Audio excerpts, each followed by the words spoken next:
एक समय की बात है। विनायक नगर नामक गांव में 65 साल की एक औरत लीलावती रहती थी। वह अपने 2 बेटों और उनके परिवारों के साथ रहती थी।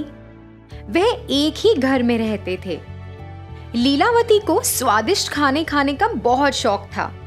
उसे अच्छे कपड़े पहनने का, आईने में अपने आप को देखने का बहुत शौक था। जब उसके बेटे काम पर निकल जाते, उसकी बहुएं अपने काम में व्यस्त हो जाती, मगर लीलावती को इस बात की कोई परवाह नहीं थी। बड़ी बहू, ओ बड़ी बहू, इधर आओ जरा। जी माँ, बोलिए। अरे, क्या तुम मुझे वो गिलास दे सकती हो जिसमें पानी रखा हुआ है? लीलावती बहुत आलसी थी। अपने बाजू में पड़ा हुआ गिलास भी वह उठा नहीं सकती थी।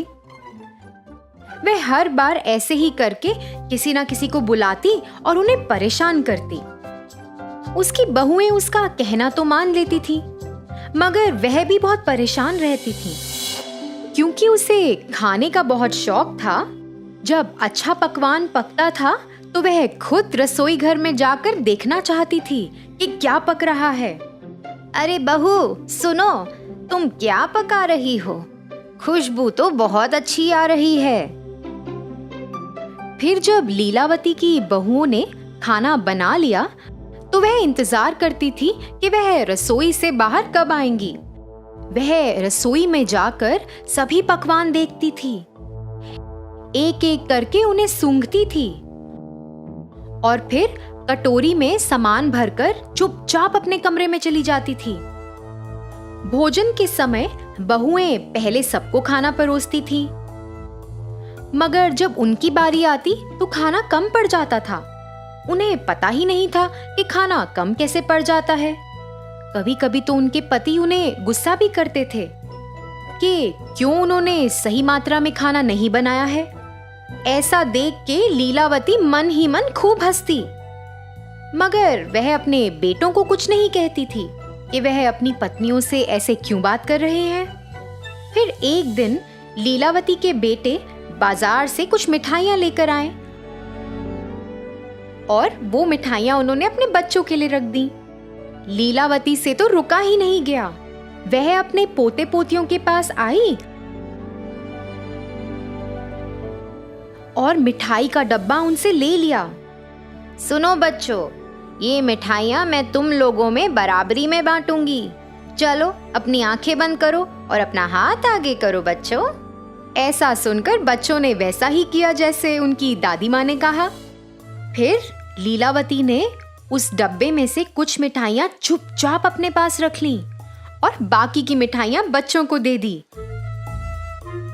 और फिर चुपचाप अपने कमरे में चली गई। ये ही नहीं, वह तो अपनी बहुओं की साड़ियां भी चुराती थी।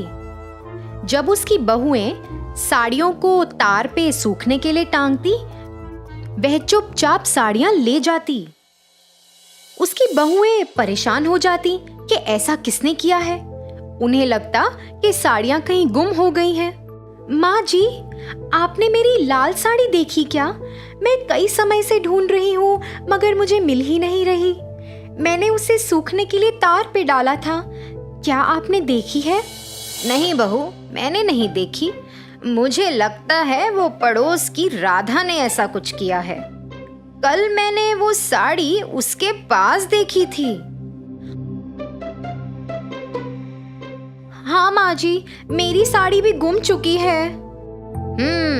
मुझे लगता है ये राधा का ही काम है।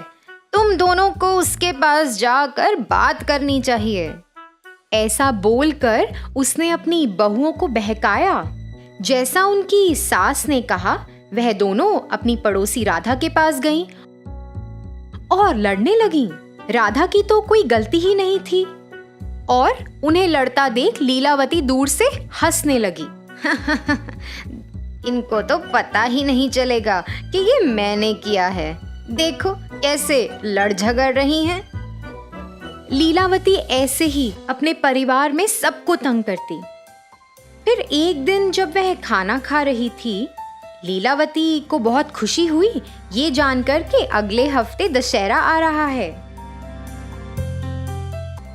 और वह चाहती थी कि सब लोग नए कपड़े खरीदें। जी माँ, हमें कपड़े खरीदने चाहिए। और हाँ, अभी सासू माँ भी आ रही हैं, तो क्या आप उनके लिए भी कपड़े खरीद लेंगी? वह दशहरा मनाने आ रही हैं। यह सुनकर लीलावती नाराज हो गई। उसे जलन मच रही थी कि वह क्यों आ रही है। आने दो उसे, मुझे पता है यहाँ से उसको कैसे भगाना है। अगले दिन लीलावती अपने कमरे से बाहर आई और उसने अपने बेटों और बहुओं को किसी का इंतजार करते हुए देखा। वह सब वेरांडे में खड़े थे। हे भगवान, देखो कैसे ये लोग उसका इंतजार कर रहे हैं। क्या इन्होंने मेरा इंतजार ऐसे किया है कभी? हे भगवान।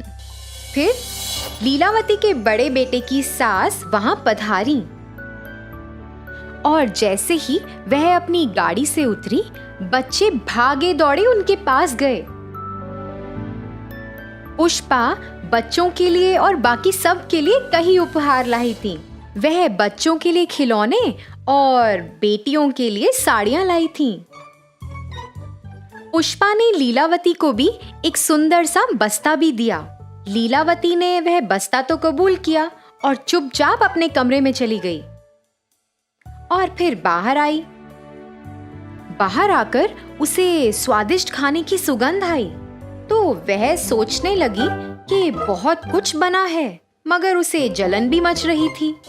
ये देखो, इन बहुओं ने मेरे लिए कभी इतने सारे स्वादिष्ट पकवान बनाए हैं। अभी मैं इनको मजा चखाती हूँ।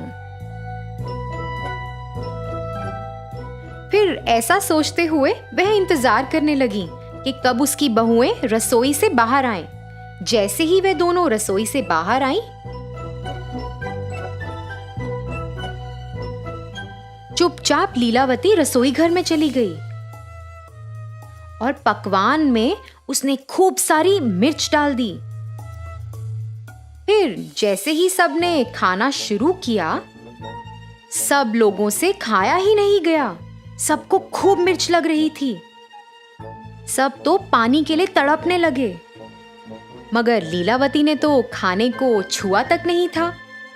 मगर उसे ऐसा लगा कि सबको शक हो जाएगा कि उसने कुछ गड़बड़ की है, तो वो भी नाटक करने लगी कि उसे भी खूब मिर्ची लगी और पानी के लिए तरसने लगी। मगर पुष्पा को शक हुआ। पुष्पा ने लीलावती को कुछ ना खाते हुए देख लिया था। उसे ऐसा लगा कि कुछ तो गड़बड़ है। पुष्पा ने लीलावती पर नजर रखनी शुरू कर दी। फिर ऐसे ही कुछ दिन बीत गए। पुष्पा ने ऐसा देखा कि लीलावती बच्चों से मिठाइयां चुराती है और अपनी बहुओं की साड़ियां चुराकर उस बस्ते में रखती है। उसने यह भी देखा कि वह चुपचाप रसोई में जाके सब्जियां कटोरी में भरकर चुपचाप अपने कमरे में आ जाती है। इन 10 दिनों में पुष्पा को लीलावती के बारे में बहुत कुछ पता चला। फिर एक दिन जब सब लोग घर पर थे, पुष्पा ने सोचा कि ये सही वक्त है कि उसे सबको बताना चाहिए कि इस घर में क्या चल रहा है। लीलावती, सुनिए, क्या आप वो बस्ता ला सकती हैं जो मैंने आपको दिया था? मैं आपको वापस लौटा दूंगी। फिर ऐसा कहकर पुष्पा झट लीलावती के कमरे में गई। लीलावती तो पुष्पा से पहले जाने की कोशिश कर रही थी, मगर असफल रही। पुष्पा ने वो बस्ता खोला और सब लोग उसके अंदर देखकर हैरान रह गए। उसमें कई प्रकार की मिठाइयाँ, बहुओं की साड़ियाँ, आईना और पैसे थे। वह ये सब अपने परिवार वालों से चुराती थी। लीलावती, तुम्हारे बेटे, तुम्हारे बहुएं और तुम्हारे पोता और पोती, ये तुम्हारा परिवार है, ये किसी और के नहीं है। ये तुम्हारा परिवार है लीलावती। तुम्हें क्या लगता है कि ये सही कार्य है जो तुम इतने दिनों से कर रही हो? माँ, आप ऐसा क्यों कर रही थी? इसी कारण से बच्चे हमेशा आपसे परेशान रहते थे। माँ, आपको नहीं लगता कि जब हम काम से घर आते हैं तो हम थके हुए होते हैं, और आपको ऐसा करने की क्या जरूरत थी? माँ, आप सबके साथ खुशी खुशी रह सकती हैं। आपने सबको कितना परेशान किया है माँ। माँ जी, आपने ही हमें राधा के बारे में बताया था। वो मेरी कितनी अच्छी दोस्त थी। आपके झूठ की वजह से अब मेरी दोस्ती भी उससे टूट गई है। माँ जी, हमने आपका बहुत ख्याल रखा। आप ऐसा कैसे कर सकती हैं हमारे साथ? लीलावती को अपने से कम उम्र के लोगों को ऐसा कहते हुए बहुत बुरा लगा। ज्यादा बुरा इसलिए लगा कि वह उसके खुद के परिवार वाले थे। उसे एहसास हुआ कि वह कितना गलत कर रही थी और उसने सबसे माफी भी मांगी। उस दिन से लीलावती अपने बच्चों का अच्छे से ख्याल रखती थी। वह अपनी बहुओं का भी खूब ख्याल रखती थी। वह अपनी बहुओं की काम करने में मदद भी करती थी। ऐसा सब देखकर पुष्पा भी बहुत खुश हुई कि उसके रहते रहते लीलावती का हृदय परिवर्तन हुआ। तो बच्चों, इस कहानी से हमें ये सीख मिलती है कि हमें अपने पास मौजूद जिंदगी से संतुष्ट रहना चाहिए। उम्र के साथ हमें अपना व्यवहार भी बदलना चाहिए, नहीं तो इससे हमारे अपनों को चोट पहुंच सकती है।